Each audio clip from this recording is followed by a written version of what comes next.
The Andy Pollin Show. We got to go after this with everything we got, figuring they're going to come with everything they got. I'll start off by saying I'm bored, I'm broke, and I'm back. The Andy Pollin Show on ESPN 630 starts right now. Off we go with the Super Bowl hype. Having done Radio Row probably 20 times over the years, I know all about that. And it's just really getting started because the game isn't until a week from Sunday. In the meantime, we don't have the Pro Bowl. We have the Pro Bowl games. Guys, throwing footballs and playing, two-hand touch or flag football, whatever it is. It's a joke, and good for Terry McLaurin and Jaden Daniels for opting out of it. Who needs all that garbage? But there is a lot of yak going on about the Chiefs and the Eagles meeting for the second time in 3 years in the Super Bowl, and we'll go over some of the storylines, including the most annoying storyline, according to Kyle Brandt of the NFL Network. We'll do that later this hour. I wanted to start today with the Georgetown basketball game. I turned it on last night, probably close to 7 o'clock, maybe 10 of. Game started at 6:30, which is also part of the problem. But when I turned it on, it wasn't even halfway through the first half, and St. John's was leading 23-3. The final score really doesn't indicate how lopsided it was, as St. John's won by 25 points, 66-41. The shooting for Georgetown was abysmal. Now, maybe you can credit the defense to some degree, but listen to these numbers. And I always love the line that Jay Billis had about the final between Butler and Connecticut, where it was just a brutally bad basketball game. And he said if Tom Rinaldi were reading the box score, you would cry. Georgetown shot 24% from the field, 14 for 57. From three, they were even worse, 7 of 30. Turnover after turnover. They had 16 of them that led to 19 points for St. John's. They also shot from the free throw line. This is from the free throw line. No defense there. 7 of 16, 44%, and permitted 21 fast break points. This was about as bad as you could play in a game that was once the focus of the nation. I know it's going back 40 years, but back in the day, back in that 84-85 season, when Georgetown and St. John's went head-to-head, that was big-time stuff, and it led to the famous sweater game where John Thompson came out with a replica of Louis Carnesecca's ugly sweater, and they sold out Madison Square Garden. They met 4 times that season, I believe. I'm not sure if they met in the Big East Championship, but they definitely met in the Final Four. And 2 of those matchups, it was 1 versus 2. That's how big it was. Wasn't anything like that last night. And as for the way that Georgetown played, this is the way that Coach Ed Cooley put it for his Hoyas. You can't let a ranked team, get a 28, 29-point lead in 20 minutes. I thought we were sleepwalking. I didn't feel the energy before the game. We looked tired. We looked lackluster. We didn't look coached. We looked disconnected. It just was, we looked like the bad news Hoyas out there, not even the bad news Bears. That actually is an embarrassment to the Bears, right? You're playing at home. You're coming off a really disappointing loss on the road. But what I can say is we're at a point here where you got to continue to inspire your guys, lift them up, right? It's not the end of the world. So for us, it's a breaking point as far as, how much do we want to compete? Well, they have not competed all that well lately. They've lost 6 of their last 7 games. They did beat Villanova by 1 on the road. And it's a much better season than it has been under Patrick Ewing. Last year, they had to rebuild after the change of coaches, and they still have a respectable record and, may even have an outside shot of making the NCAA tournament. Even with these 6 losses in 7 games, they're 13-8. And only 4-6 in the Big East. Not like, they haven't won a Big East game, and they've had years where they've had one. I think they had 1 year under Ewing where they didn't win any. But even with these, tragic numbers with the shooting, 24% from the field, 44% from the free throw line, those kind of numbers, here's the most distressing number about this game. The U.S. Capital One Arena is what it's now called. Capital One Arena. Seating capacity for a Georgetown game, 20,356. Announced attendance last night, 4,386. So you're talking about nearly 16,000 empty seats. And this is a league game. This is a ranked opponent. St. John's, high-profile coach Rick Pitino coming in. It should have done better. But there are a variety of problems with this. Number one, Georgetown doesn't have an on-campus arena. I'm not breaking any news here.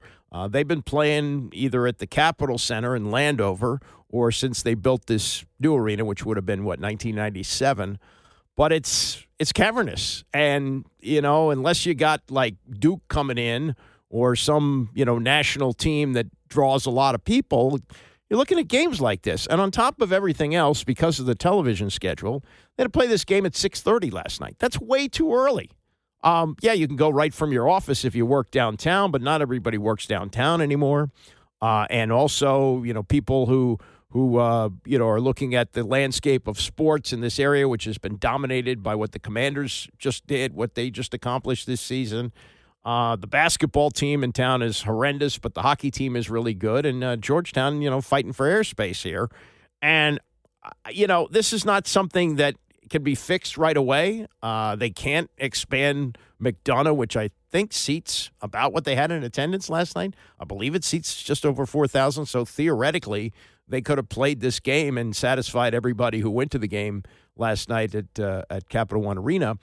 But they can't really make that much bigger because there's no access on the Georgetown campus. They couldn't build a bigger arena, no place to park, no place to get cars in and out. It just wouldn't work. The cars on M Street, you'd have a clog of congestion of cars for an hour and a half after every game. It just wouldn't work.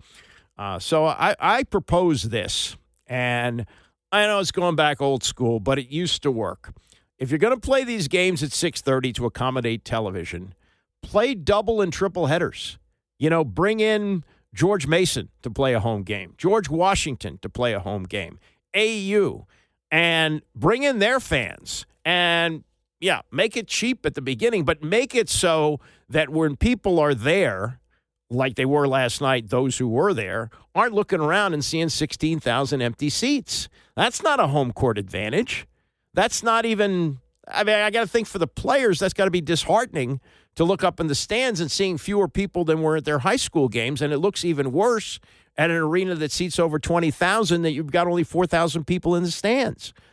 I just, I root for Ed Cooley. I root for Georgetown. I got to know John Thompson, one of the great people I got to know in life and in sports. But this is not what he built. And even though the team is respectable this year, nobody's showing up for the games. Part of it is the 6:30 start. There's no question about that. If they played this game at, say, 4 o'clock on a Saturday afternoon, especially this one with no football going on, maybe you'll get a little bit of a bigger crowd. But they were so bad during the Ewing years that you could show up and present an ID that said you lived in the District of Columbia, and they would give you 4 free tickets. And maybe they go back to that now, just to get some people in the stands. But a Georgetown St. John's game drawing 4,386 people, it's just not a good look. It's not a good look at all. And I feel for Ed Cooley, who's trying to build a program. But, how do you bring in recruits? Just imagine if they had recruits there last night. Oh, you got a ranked St. John's team coming in. And let me tell you about the glory days of the Big East with Walter Berry and Chris Mullen for St. John's and Patrick Ewing for Georgetown, and how the whole country used to focus in on that. So we're going to take it, and they take them there last night, and there's 4,000 people there. Georgetown's behind 23-3 in the first half, and they lose by 25. How are you going to get anybody excited about playing there? Maryland is still struggling a little bit, but they're playing Wisconsin tonight at 7 o'clock. I'll bet you they have 12,000 people there for that game. Students are back. Maryland's got the longest Christmas break of any school in the country, but the students are finally back, and they'll have a pretty good atmosphere there tonight.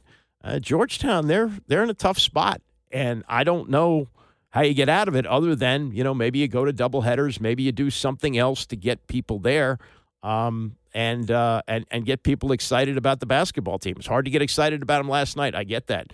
24% from the field isn't going to get anybody excited. But Ed Cooley's trying to rebuild a program, and the record indicates that he's on his way, but the excitement about the product, based on the crowd last night, is indicating that it's not working out so well right now.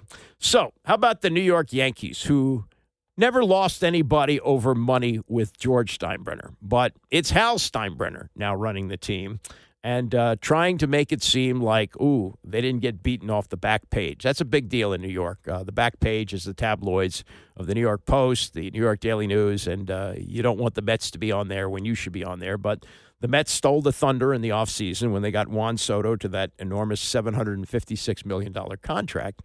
And yesterday, Hal Steinbrenner, now the owner of the team, taking over for his dad, sat down with Meredith Marakovitz, who works for the Yes Network. That's kind of like the local cable arm of the Yankees. I think they own the Yes Network. In fact, I know they do.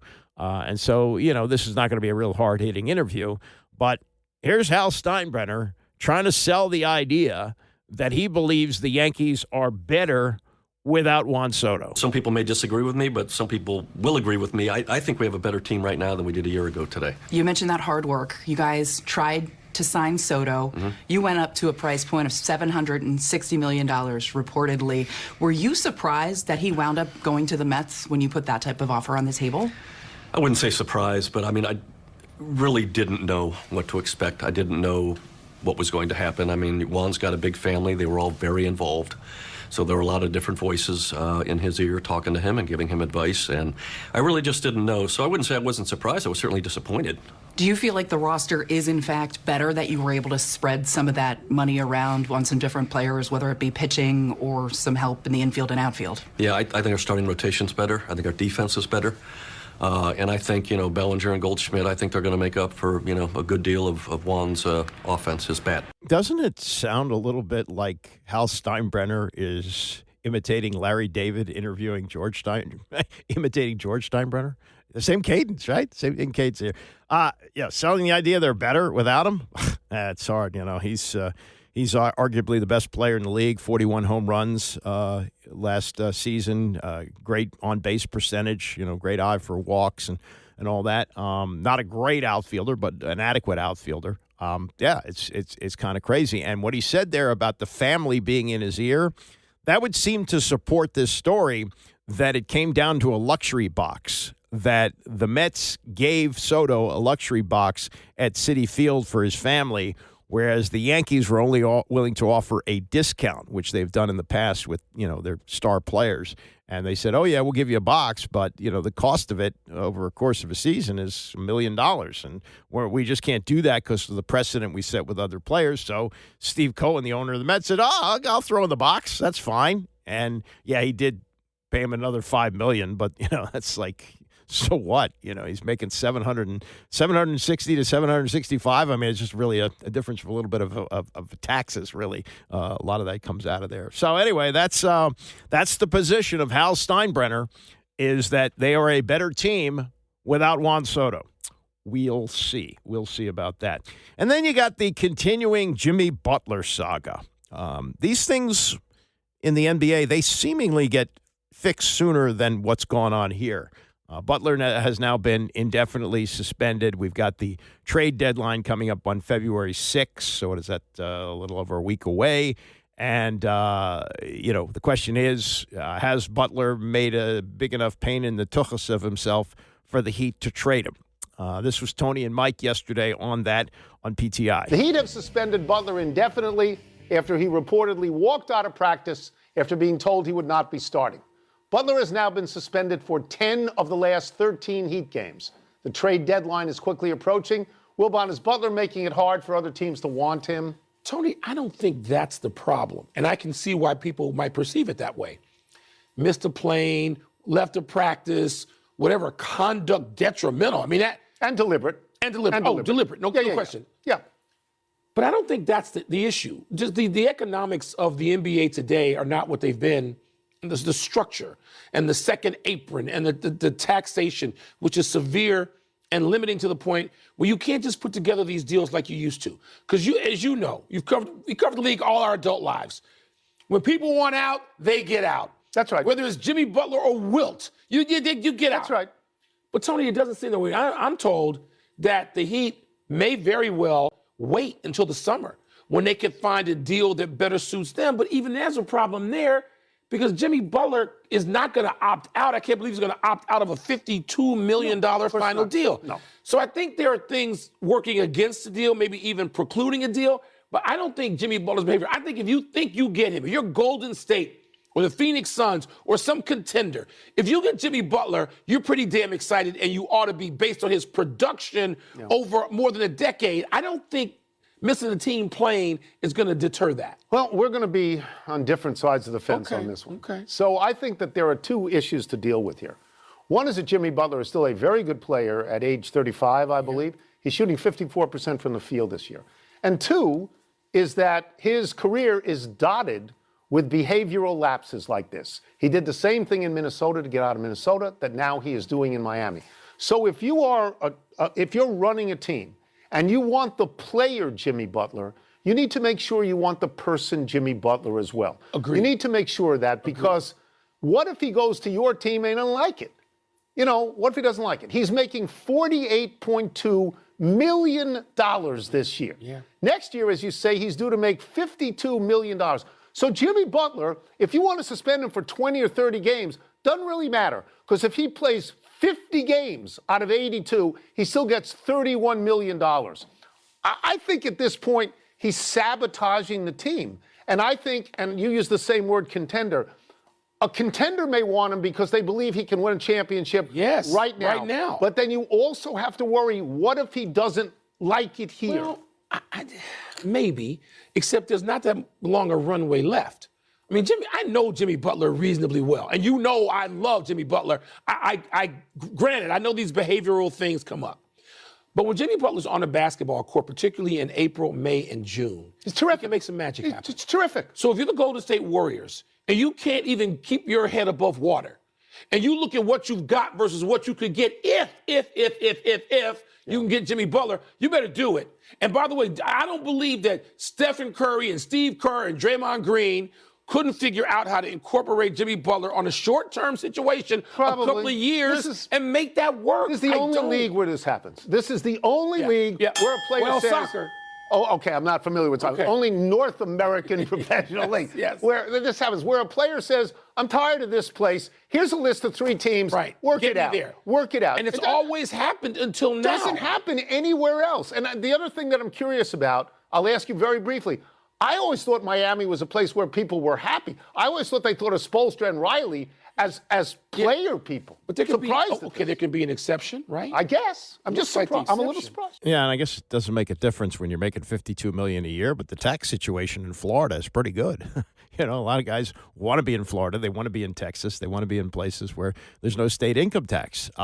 Again, I guess the money's irrelevant. It's where you stand on the pecking order of salaries that has a lot to do with it. And for whatever reason, he's fed up in Miami and wants out. But to Wilbon's point, this does go back a long way. Wilt Chamberlain got himself traded from the Philadelphia 76ers. They were only 1 year removed from winning an NBA championship, and some feel that may be among the best teams of all time. The team that Wilt was on in 1967 that finally stopped the Celtics string of 8 championships. But Wilt wanted to go to Los Angeles. And Jack Ramsey was the GM of the Sixers. He told me this. I remember doing an interview with him 20 years ago or more. And he said that Wilt was threatening to go to the ABA. And he believed it. So the only place he was willing to go without, stepping down and going to the ABA was Los Angeles. So Ramsey did the best he could. Didn't get much for him, but made the deal to send Wilt to the Lakers, where they put together that 33-game win streak and won the championship in 1972. And then what we had with Kareem Abdul-Jabbar, that he had led the Bucks to the championship in 71. They got back to the finals in 74 and lost to the Celtics in 7. And a year later, he wanted out. And the place he wanted to go to was Los Angeles. The ABA was still hanging on. I guess he probably could have jumped there. But he also said, I'm not going to play basketball anymore. I'm not going to play in Milwaukee. And if you keep me here in Milwaukee, I'll retire. And he was a young guy then. He wound up playing until he was like 42. But they they caved. They sent him to Los Angeles, a place he was familiar with. He went to college there at UCLA. He was doing a lot of acting. He had been in a couple of Bruce Lee movies. So that was what he wanted to do. They made it happen. So this is not actually new that a player can demand to go and go where he wants to go. But the way that Jimmy Butler is handling it is childish. We didn't see that from Wilt, and we didn't see that from Kareem. But this, again, as Wilbon points out, is really nothing new. This is how the NBA goes round. Coming up, Jeff Saturday on our morning show yesterday on Sportsmanlike, a variety of NFL issues, including the curse of the Buffalo Bills. We'll get to that and more as we continue. It's the Andy Pollin Show, ESPN 630. The Andy Pollin Show on ESPN 630, the sports capital. So I remember the Super Bowl in Detroit in 2006. This was the Pittsburgh Steelers, and it was the Seattle Seahawks. And Jerome Bettis was playing in his last year for the Steelers. And he had grown up in Detroit before going to Notre Dame. And by the time we got to the game, my God, were we all sick of the storyline. Oh, did you know that Jerome Bettis is from Detroit? And that's what happens during Super Bowl week. Somebody gets a nugget like that, and it just gets worn out. Like, you can't take it anymore. And the NFL loves this. You know, this is great for business. You got 2 weeks of hype for one game. It's a midwinter holiday for just about everybody in America. Everybody watches the game, even if it's the only football game you watch all year. I get all that. But there are some storylines that are going to be worn out. And Kyle Brand, who does really good work for the NFL Network, has one that he will lay out coming up in about 25 minutes or so. Yesterday, Jeff Saturday was on Unsportsmanlike. I think he's on every week. And part of the analysis crew on ESPN won a Super Bowl with Peyton Manning with the Colts, and has had a variety of things happen since then, including that weird stint as interim coach of the Colts a couple of years ago. I don't think that'll ever happen again. He was responsible for blowing the biggest lead in NFL history to the Minnesota Vikings, who were then quarterbacked by Kirk Cousins. But he's a very good analyst. And they started yesterday. They covered a variety of things here in the NFL, but the lead story here was the Buffalo Bills. And I've said this many times that I believe Marv Levy pulled off one of the most incredible accomplishments in the history of sports, getting the Bills to the Super Bowl 4 straight years. Even though they lost 4 straight, getting them back after the crushing disappointment of losing is a remarkable coaching achievement. I don't care how you look at it. But, 0 for 4 in Super Bowls and losing 4 straight. And then 25 years ago, the Music City Miracle, where they got beat in Nashville, and the Titans went to the Super Bowl. That was a Buffalo team that might have given it was not the championship game, but they might have given the greatest show on turf a run for their money. Didn't get the chance to do that. And now in this era, with Josh Allen, who is arguably the best quarterback in the league, they can't find a way to get past the Kansas City Chiefs. Losing once again, losing a close game that they were ahead in, couldn't find a way to close it out. And Saturday was asked yesterday, is this, in fact, a cursed franchise? I would agree with that, and not really because of now. I would say because of the 4 Super Bowls and, losing all 4 Super Bowls. I mean, going to 4 Super Bowls in a row is insane. And to lose all 4, I don't know what the statistical probability of that happening is, but it is painful. Like this, so I would agree. Haunted franchise, I would say, yeah, because they were good enough to get there, so you have hope. You're excited. It's not like you're just 3-13 every year. You're just awful, right? It's not like the Raiders right now who have gone through 20 years of a 400 or below winning percentage. This is a franchise that has won, and unfortunately, they just haven't won the big one. And so that to me is just painful. Jeff, bringing this thing a little closer to home with the Buffalo Bills as currently constituted with Josh Allen as their quarterback, how do they get past the boogeyman that has been Patrick Mahomes in the playoffs? Execution, man. Like, they should have won this game. I appreciate the everybody feels bad for them. They had every opportunity. He has the ball with 3 minutes or whatever it is left in the game, down 3. They get stopped on a 4th and 5 after a 2-minute timeout. and slide protect away from the only side that could have brought pressure. You're on the 47. Antenna should be up for defensive blitz. No doubt. And coming out of a timeout. No doubt. Everything tells you blitz, and they're not prepared for the blitz. Like, that makes no sense to me. And then flip it around. They have – Pacheco goes out of bounds, which is a huge no-no. Gives them a full opportunity. And on a 3rd and 9, they're running man coverage on the backs and let – Perine run out of the backfield to convert this thing and close the game out. Like, they had every opportunity. They gave up the most points that the Chiefs have scored all year.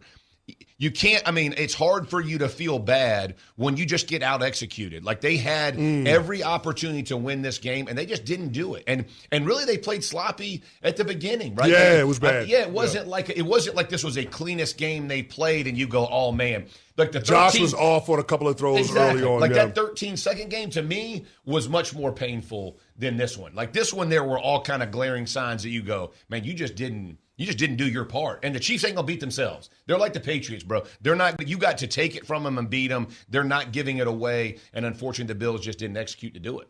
Well, let's talk about the other side of the bracket. Not as close on the NFC side of things. Philadelphia Eagles, 2nd Super Bowl in 3 seasons. Yeah. We've talked a lot about Nick Sirianni and about his role in the puzzle here. But how much credit do you give him for this Eagles run? A ton. I mean, he's been the head coach of your football team and taking you to 2 Super Bowls. He might be he's got to be in the top 2 or 3 winning coaches in the first 3 years of his career. 48-20. Yeah, what are you going to criticize? They went through a slump last year, and they end up kind of losing out and then losing in the playoffs. Everybody's like, oh, he's done. It's all his fault. It's blah blah blah. They get 2 new coordinators in, and all of a sudden the ship has righted itself.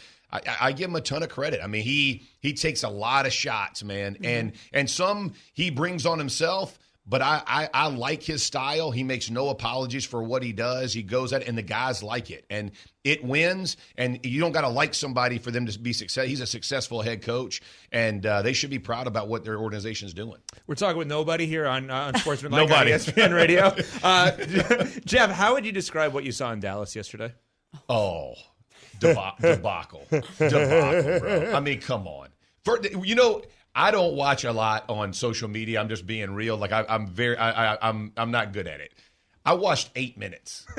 For me to watch 8 minutes, that's like me reading a book that takes 2 weeks. Like, it was painful, but I could not turn away. And when I heard Steven talk, and then I heard Georgetown, I was like, are you kidding me right now? Like, what they're saying when Steven air quoted. One hand air quoted the drought, like there's not a drought. Yeah, what was he talking about? I don't get it. Like, the whole thing, I was like in a bizarro world. I could not believe, and I just thought, he goes, the drought we're supposed to be in.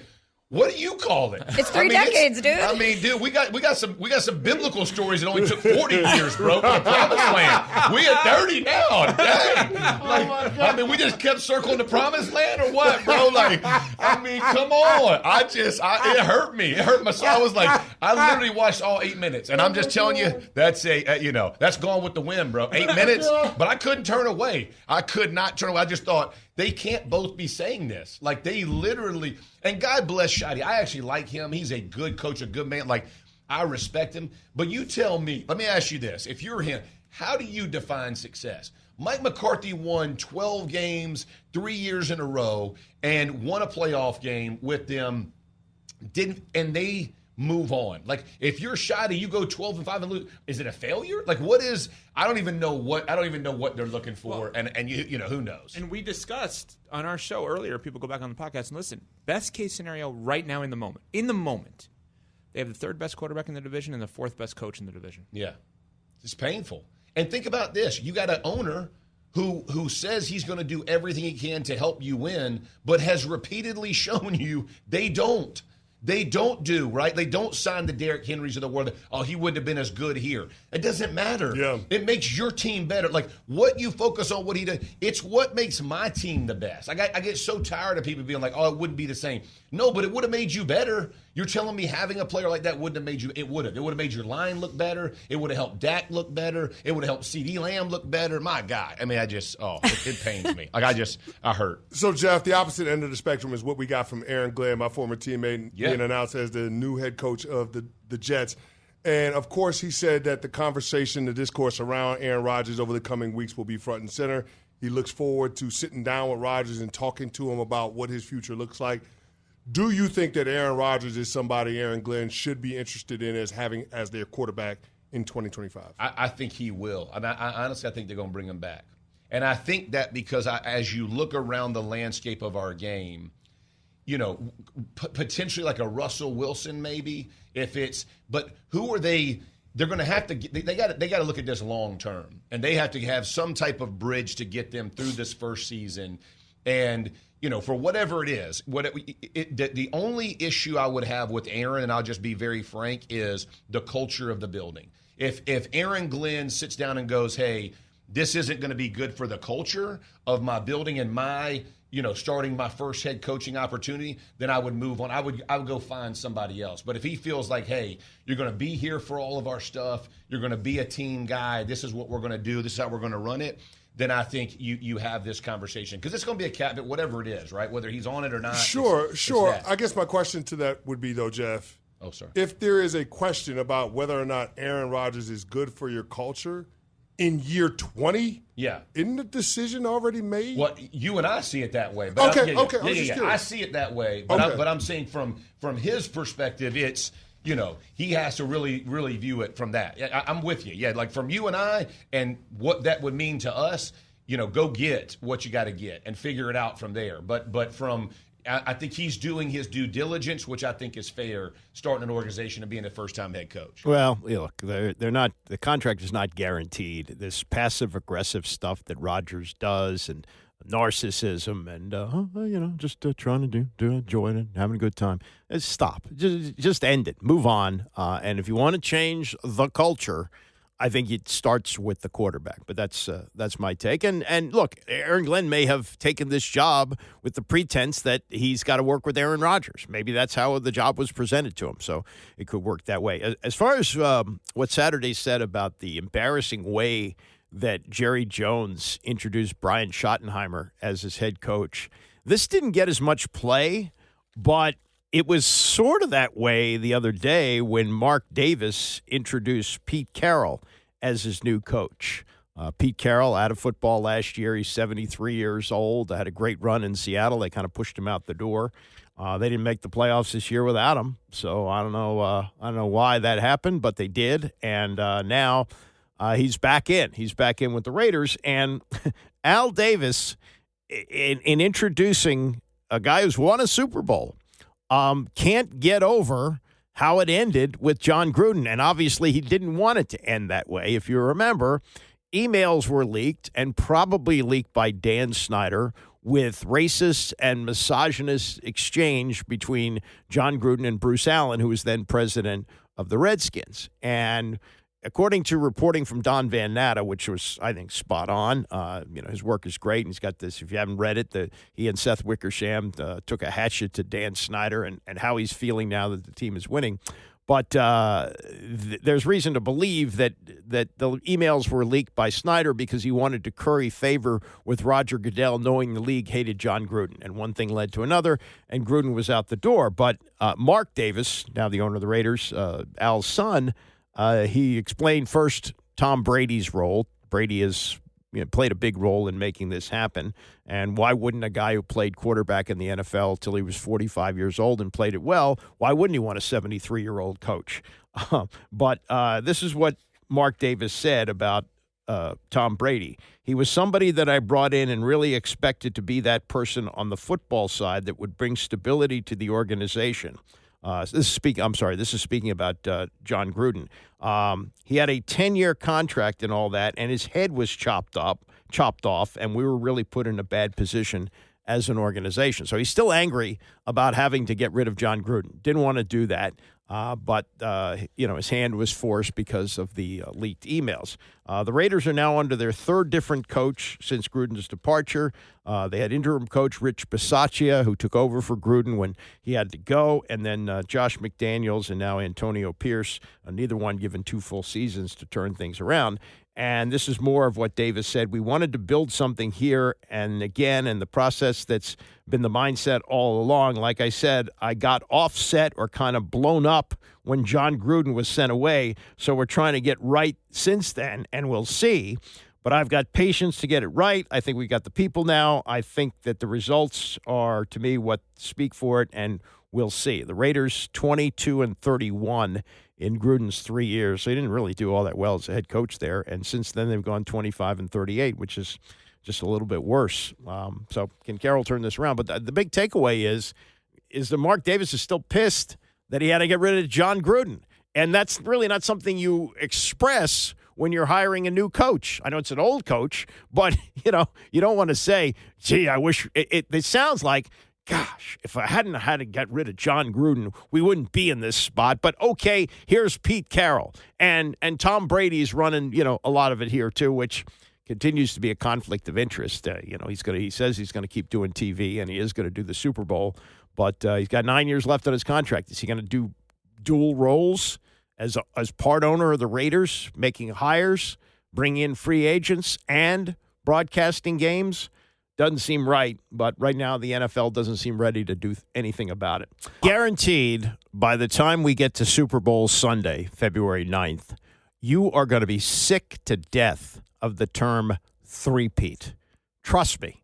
These storylines for the Super Bowl, they get crushed. They get beat to death because we got so much damn time before the game. You got to talk about something. And look, the NFL has done an incredible job over the years of hyping this game. And 150 million people watch it worldwide, over 100 million people in the United States. It is a national holiday.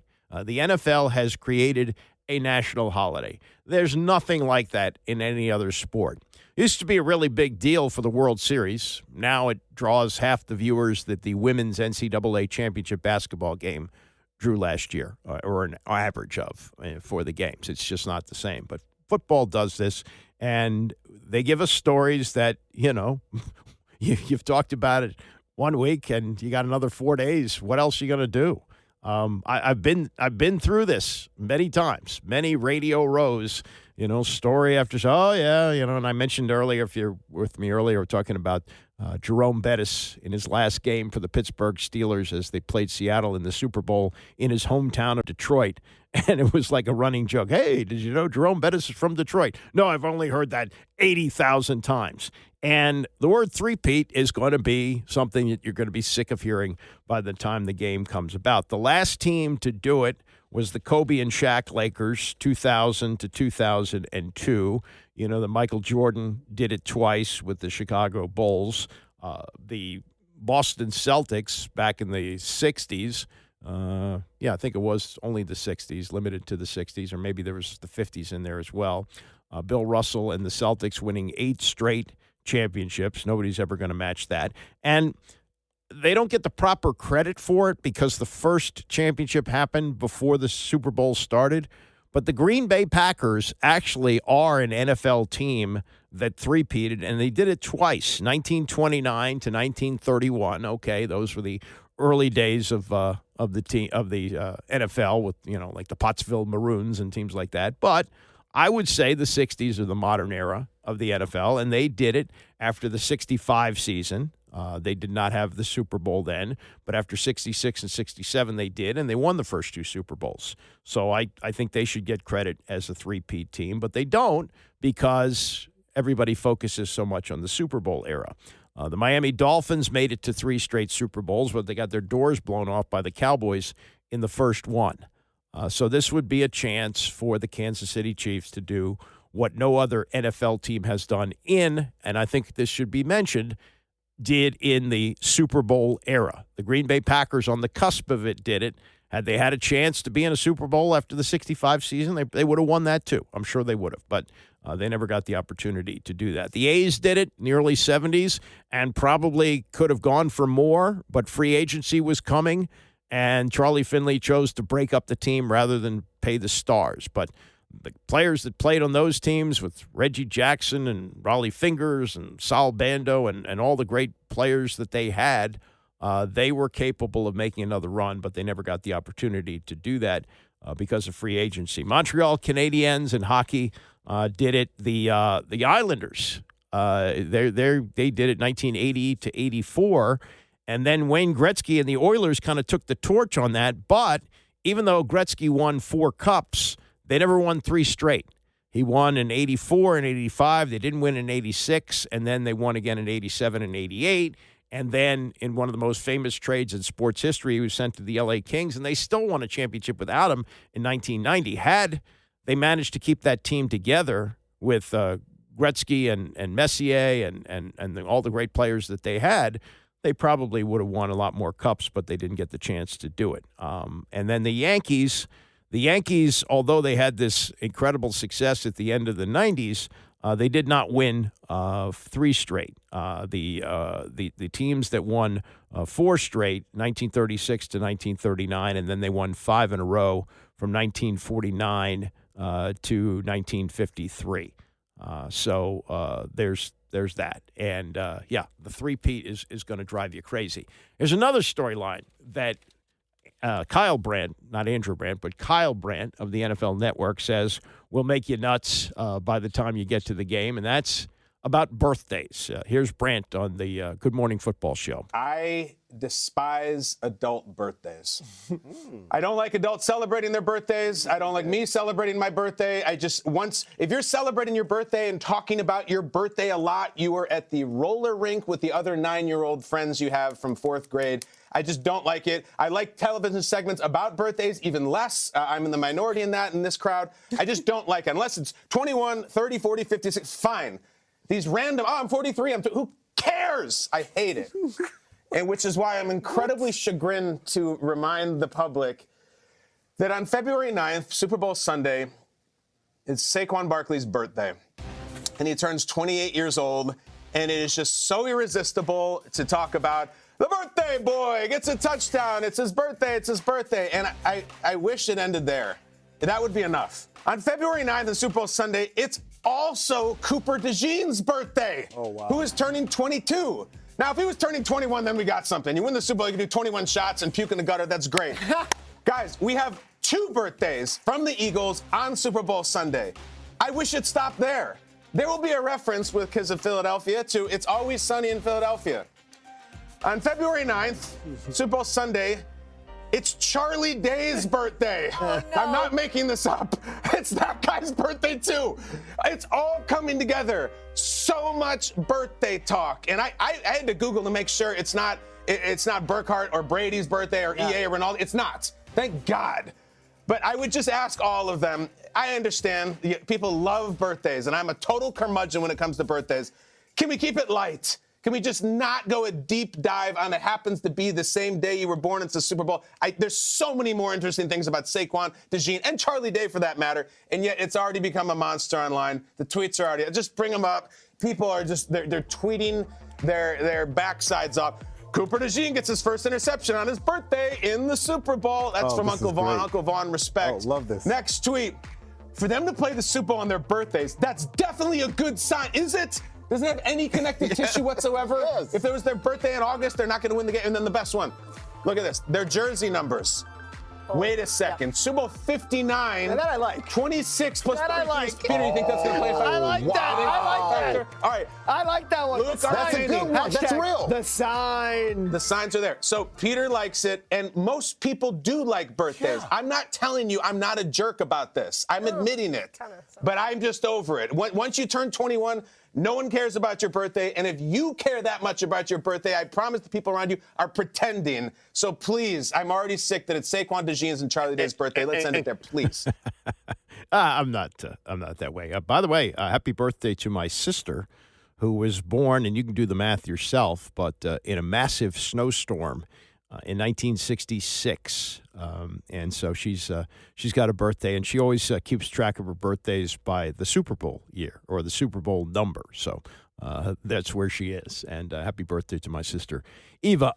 Yeah, I mean, that's a story that's going to get nuts. And then all the prop bets. Oh, it's on February the 9th. Is Saquon going to score more than 9 points? Meaning, I guess he would need 2 touchdowns, which would be 12. All those different things that tie in with Super Bowl bets. And we'll be good and sick of it by the time the game rolls around. We still got another week and a half of hype on this. By the way, in case this wasn't something you were paying attention to, the Lakers played in Philadelphia last night, and they actually needed Bronny James for this game because they had an injury, and they called him up from the G League.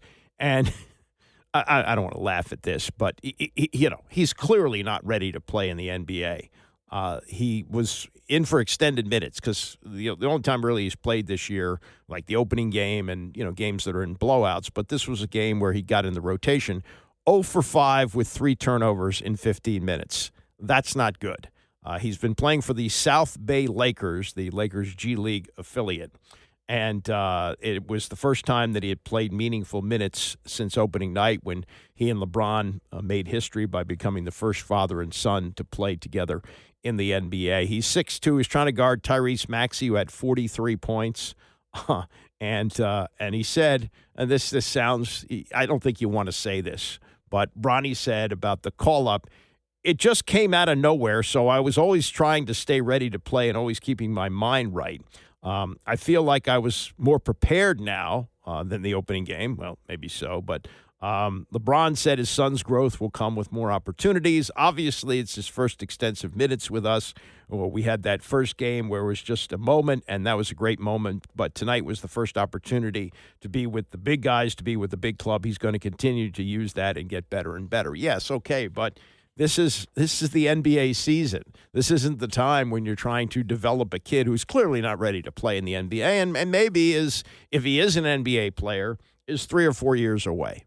Because he's LeBron's son, he got all the hype. Because he's LeBron's son, he winds up going to the Lakers as the 55th pick. But reality is he should have stayed in school at least another couple of years. And if his name weren't James, if his last name weren't James, I don't think he'd be in the NBA. In fact, I'm sure he wouldn't be in the NBA. He'd be somewhere in college now trying to develop his game, and, maybe he's going to make it. But 6'2" is small to play in the league. It really is. I mean, you can be a point guard at that size, but, trying to guard Tyrese Maxey, who took him to school, was a problem. And then, a line like that, 0 for 5 with 3 turnovers in 15 minutes, only 15 minutes on the floor, not good. I hope he doesn't get ruined. I hope if he is going to have an NBA career, it develops and it gets past what has to be enormous pressure. All eyes are on him, but man, that's a tough spot to be in. That is really tough for Bronny James. Coming up in the next hour, we got some new information on the stadium. Nothing done yet, but if it gets built on the RFK site, we got to look at what that stadium will ultimately appear as. And we also have something regarding the jersey sales that is mind-blowing for Jaden Daniels. We'll get to that more as we continue. It's the Andy Pollin Show, ESPN 630. Got some mind-blowing numbers on jersey sales for Jaden Daniels. I know, he's the talk of the league, but these numbers are through the roof. We'll get to that. Deion Sanders was on the Late Show with Colbert the other night. Funny things that he said about becoming prime time and what he says about his sons and draft prospects and what he remembers about draft night. We'll get to that. And Julian Edelman made the rounds yesterday, former Super Bowl MVP, and discussing what it takes to win Super Bowls. He won 3 of them. Won't be in the Hall of Fame, but in the brightest moments, he shined, and he talked about it with Dan Patrick yesterday. We'll get to that and more coming up. But we got some new stuff on the stadium. This surfaced yesterday. A company called Cato Architects, K-A-T-O, which is a small Virginia architectural studio, put out some design drawings for what a new RFK stadium would look like. It wouldn't be called that, but if, in fact, they can get a deal done. And the door is open now to get a deal done with the district and the Commanders. I would be shocked if it doesn't happen, especially with the owners standing behind then-President Biden as he signed the bill, the RFK bill, which gives control of the federal land to the D.C. government, which would allow them to make a deal with the Commanders to make that happen. But the stadium looks great. Remember the one think it was on 60 Minutes. They had a stadium which had a moat in front of it. And it was an open-air stadium. It looked kind of like the old, what they used to call the sombrero, what Chris Berman called the sombrero in Tampa. Well, this one is a dome stadium, and I don't think there's any doubt that it's going to be domed. It looks like SoFi Stadium a little bit. It also looks like the Mercedes-Benz Stadium in Atlanta, which I've been in, but that has a roof that opens. This one apparently does not. And, I don't know if they're going to use this design or anything, but it's a really cool look. It really is. And if it does happen that stadium, whenever it's built, looks like that, that would be incredible. Now, it's pointed out that Cato, K-A-T-O, was not contracted by the Commanders or the district, but the proposal was shared with both groups. Like, I guess they sent it to them. Hey, would you like that as a design? I think Clark Construction is going to build it. They build all the big buildings around here, and they built Capital One Arena. They would put the stadium up. Now, the wheels are in motion to tear down RFK. I don't know if, you have to have a deal for this to happen. Eventually, that land's got to be cleared anyway.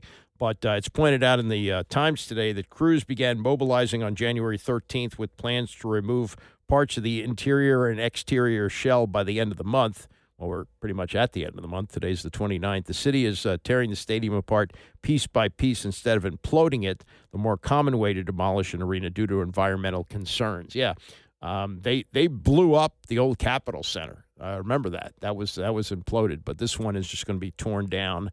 And I don't know how long that's going to take. But, you'd hope that fairly soon that there is an announcement. I would imagine, even though they've been tied up with the success of the team and following them as they've won playoff games, I would think that the Josh Harris ownership group is negotiating with the district to make this happen. I would be surprised if it goes much longer than after the Super Bowl. I don't think they announce it in the next 2 weeks, but after the Super Bowl, when things, really settle down for the whole sports world, I would think that we'll find out that this stadium is a go for the RFK site. And what we've hoped for, gosh, how many years is this? This has got to be 30 years, right? It's more than 30 years, because I remember talk about this in 1992 that Jack Kent Cooke was going full steam ahead to build a new stadium. He got kicked out of Virginia. It was the Potomac Yard site where he wanted to build. That didn't happen, so he bought that land in Landover, threw that thing up in a year and a half, should have been a 3-year project, and we've lived with a bad stadium since then. But this could be something that could be announced shortly, and 2030 is the target date to get it open. Also this, and I had this discussion with a couple of people the other day. I think it was on the Zabecast. I did it with, it was on Kevin Sheehan's podcast. So Zabe and I were on with Kevin about this. And Zabe is a big, uniform guy and wears jerseys. And my feeling is after the age of 40, it really looks schmucky to wear a jersey. So I wear them only on special occasions. I have 2 of them. The throwback look that they had for the 2002 season when they were celebrating their 70th anniversary. Darryl Green actually wore that uniform, and I have a replica of that.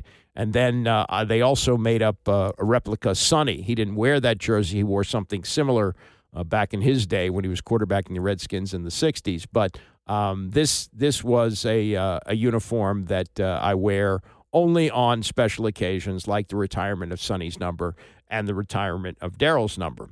And I'm hesitant to buy anything Commanders for this reason.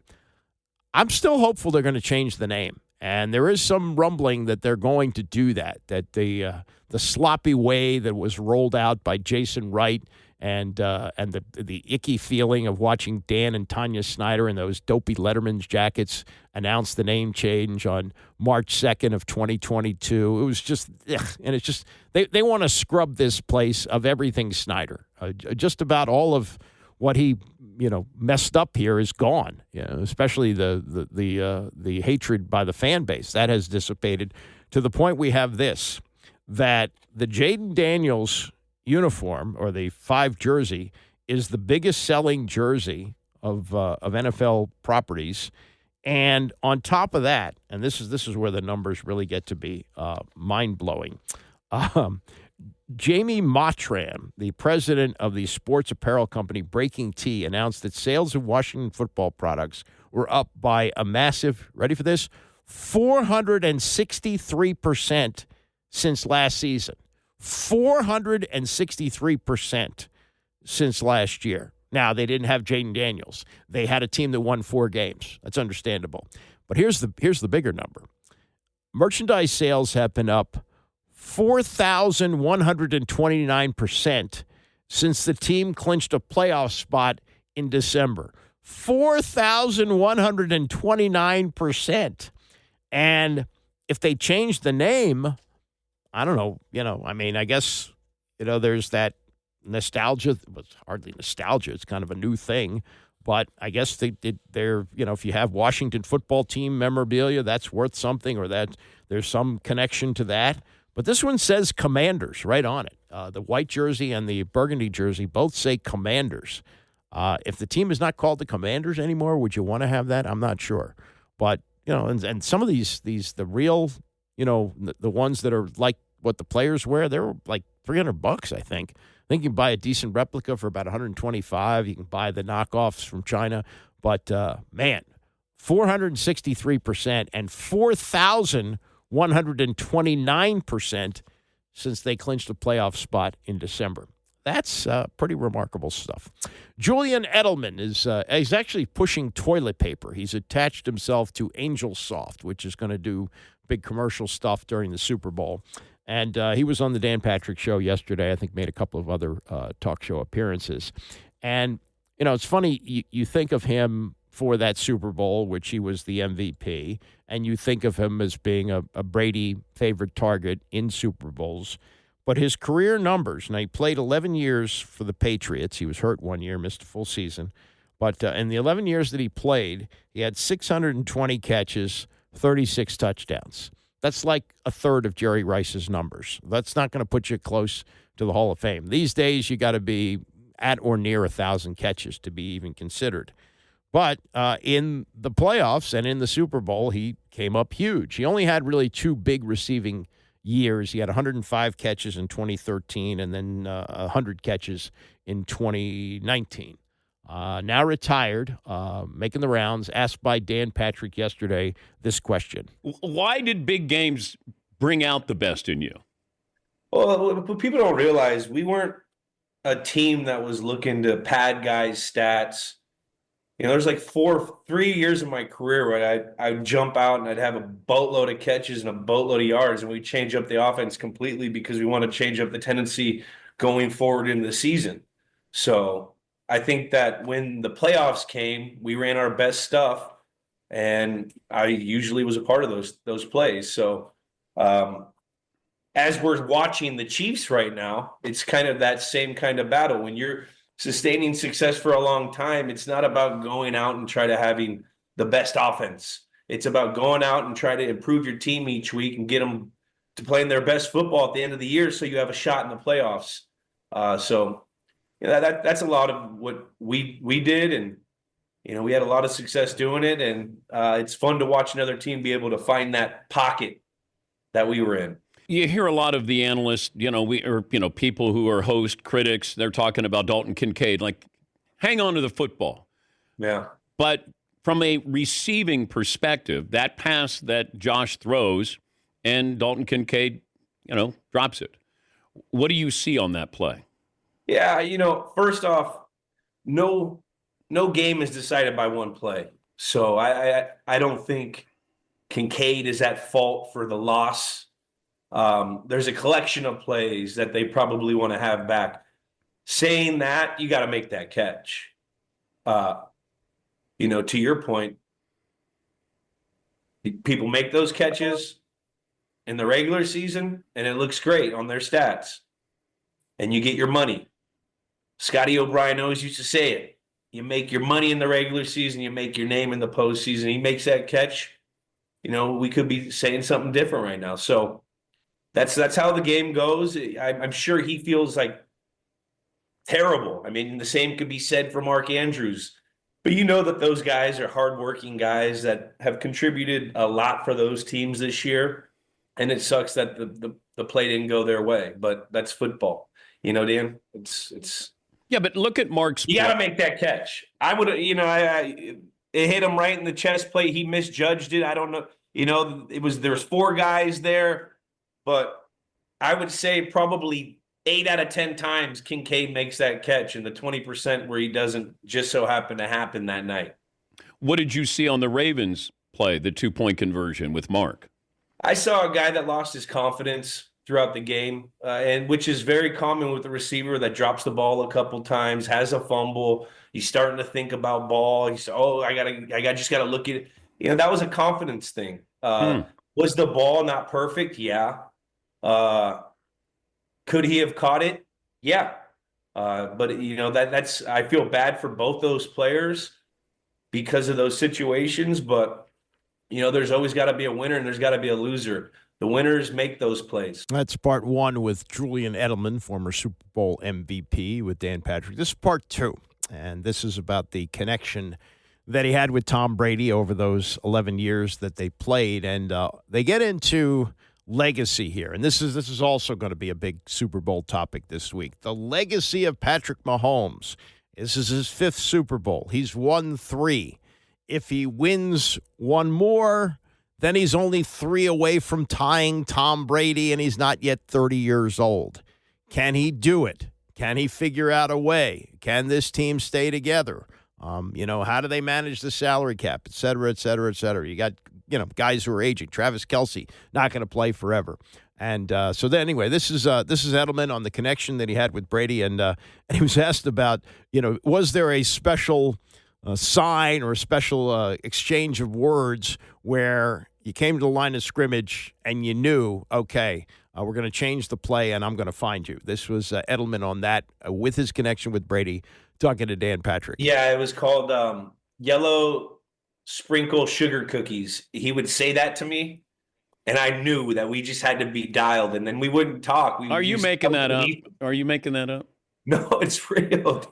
Yellow sprinkle sugar cookies was I'm telling you, it was like a Rambo call. We used to have a situation Rambo, where if there was no one over you, you scream Rambo, Tom will get the ball and throw it to you. We also had yellow sugar sprinkled cookies, which then he would telekinesis me. Yeah. What he wanted me to do. No, none of that. I mean, when you have so many reps with a football player that we had, and it wasn't just through our time with the Patriots, it was our time in the offseason, you start to think like each other. I mean, we see this with Patrick Mahomes and Travis Kelce where, they know, they're each other's eyes on the field. So if Travis is doing something, Patrick is probably trusting what Travis is doing and without seeing everything. Just like, if Patrick throws Travis somewhere, he's trusting that Patrick's not going to throw him anywhere. I think a lot of it has to do with that and just knowing each other. There were specific little like swing things or little signals here and there that we could hit. Or it could be an eye thing where, we give an eye if we talked about it sometime that week, where if this guy was in this leverage, hey, let's do something else. There was a whole bunch of nonverbal communication going on. But my favorite was yellow sprinkle sugar cookies. What does Mahomes have to do to surpass Tom Brady, in your opinion? He just got to do it for a long time. I mean, he's on pace. This is remarkable. If he goes out and does 3 in a row in a salary cap era, you can't say much. I'm as big as a Tom Brady guy as there is. And what the only difference is the longevity. Tom had like 3 careers. He just so happened to only get two runs at those Super Bowl runs.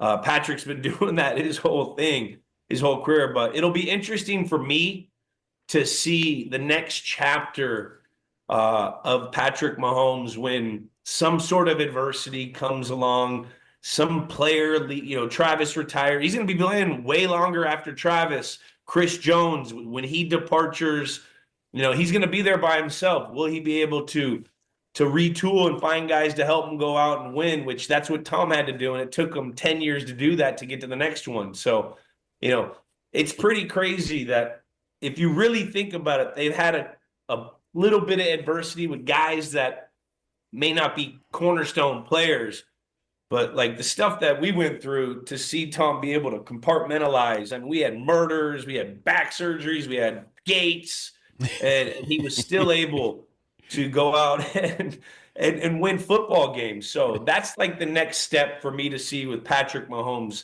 this next part of his career when, he doesn't have the whole band together. Well, I don't know if you want to laugh about the Aaron Hernandez murders, but yes, they did have a lot of stuff and the gates that went on, the spy gate and the deflate gate and all that stuff. And again, with the Brady run, they won 6 of the 7 in New England, but there was a 10-year gap between Super Bowls, so that's pretty impressive there. But yeah, we're going to start talking about that, and I never dreamed that we'd be talking about a guy who could conceivably win 7 or more Super Bowls during a career. But, Mahomes may be able to do that. Now, eventually, I guess he's going to break down. I don't know. But, it is the Jordan effect. It seems like as long as Mahomes plays, nobody else from the AFC is getting in. So it's that's the take from Julian Edelman, who won 3 Super Bowls with Brady, 3 of the 6 that he won in New England.